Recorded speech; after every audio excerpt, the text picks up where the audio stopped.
Good day everyone and welcome to Exile News, the weekly show that brings you all the important news and informations on Path of Exile. And starting the week was the development manifesto about announcing the poison. So poison was always kind of a side thing if you went crit dagger and got the other touch passive. Also Viper Strike was never really used because melee splash was in a really bad position. And also, the changes to Viper Strike weren't really that good either, so Poison hasn't never been in that great of a position, except of course for Poison Arrow. However, GGG is going to modify this finally, and kind of the things that are going to happen are Poison can now stack, so right now it works as Ignite does, so the highest hit deals the damage. But poison will be different, so it will be able to stack, which means that every hit counts and not just the random big hit you will do. So it's not necessary to go crit, and it's not, or it's just a bit less luckier than before.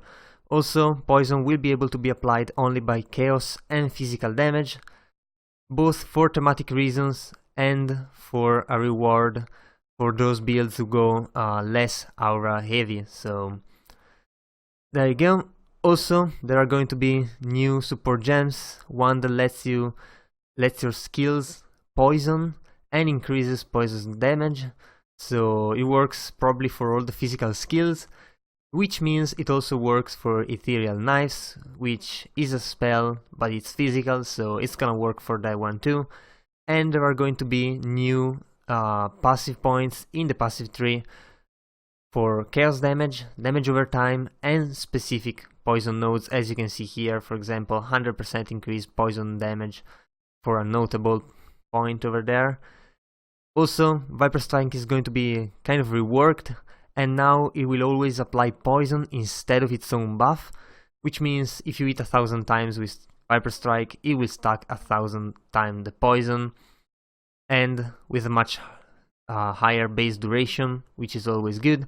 Also, melee splash is going to be improved. Not sure how, not sure the way it's gonna go. Hopefully not just the damage itself, because it's kind of the mechanic that feels kind of clunky, I guess.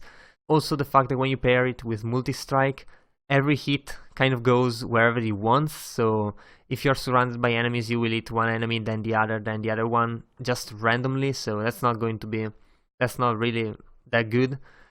And Poison Arrow does not use, or will not use, these new mechanics, and it will be renamed to avoid confusion, so yeah, it's going to be a weird one, not having Poison Arrow called Poison Arrow.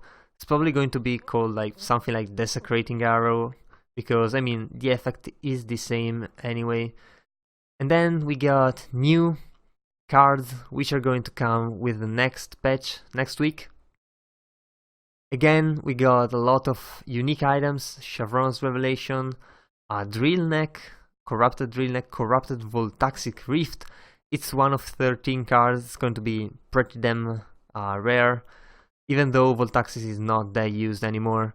A unique ring with a very nice art, an epic art. Personally, I really love the art of the Enlightened here for a level 3 Enlightened, ready to be vaulted into a level 4. Surgeon Flask, all the cool stuff. Nice set of cards again. And then there's the build of the week.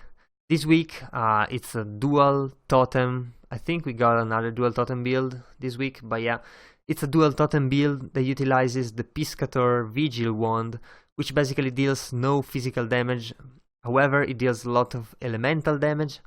Also, the build uses Mantra of Flames jewels, which gives more flat elemental damage for every auras you have. So of course the build stacks auras, stacks crit, and uses kinetic blasts, and pretty much crits everywhere and shatters everything.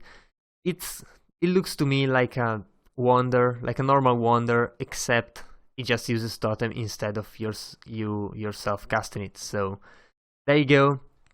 The build works, of course. You can notice here the unique barrel. I wonder how casual is that. That's really funny. I really wonder a GGG developer just testing out the character and finding the barrel It's like, why can't I find this in the game? But yeah, that's about it. Build works, it's good. I personally don't really like the double totem, really annoying, but yeah, your choice. And then the 2.0.4 C patch was deployed, and first thing, the Rampage mod was removed from the Flashback League because it's really annoying. No, I'm just kidding. Because due to performance issues, so pretty much it was creating problems with the servers and stuff. So they removed it, and since there is a challenge for it, if you log in into the game, you will just get the challenge automatically completed. So there's that. Also, significant improvements have been made to server performances, bandwidth usage, lockstep stuttering and disconnection. So this was the real part of the patch. And crash when attempting to use skills on Aziri when transitioning in and out of her split phase has been fixed. So this was hopefully the thing when you were putting in the mouse, hovering the mouse over her while she was transforming, and that will make you crash and kill a lot of players. And also the endgame map mods that spawn ground effects now appear less frequently. This is because the performance improvements on ground effects have not yet passed the Q&A test, so this is a kind of a temporary patch there. And last, but yeah, still again one of the best news. I'm kind of starting to see a pattern here, where the last news of the week is the most interesting one. So this time, GG announces the 5-week Darkshrine event.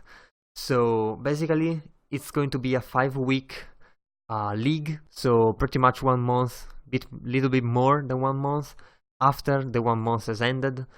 And how it's gonna work out is just like normal leagues, of course.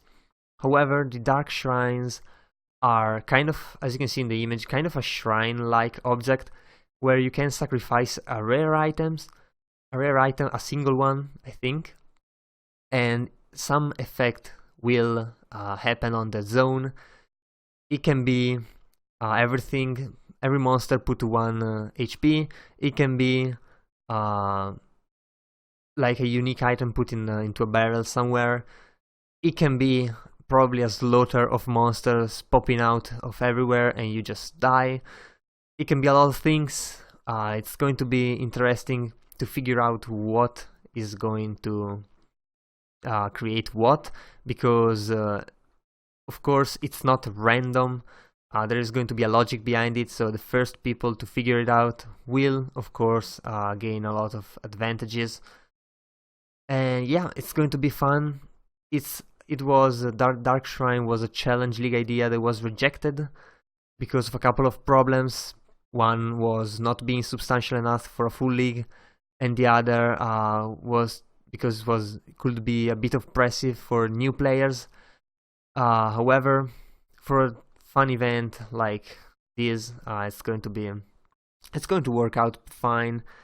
There are going to be prizes. There are going to be random prizes for players, for a specific number of players reaching specific levels. Of course, there are not going to be challenges, however, so if you want to play just for the fun, of course, you're welcome to do it. If you are someone who plays only for the challenges, this is probably not your league. However, I'm sure if you want to know more about it, you can just check the streams.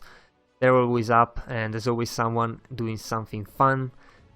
So yeah, that's about it for this week. If you enjoyed the video, leave a like and a comment down below. Also, if you want to remain updated every week, be sure to subscribe to my channel. So that was all. I've been your host, Giorgio, and I'll see you guys the next time.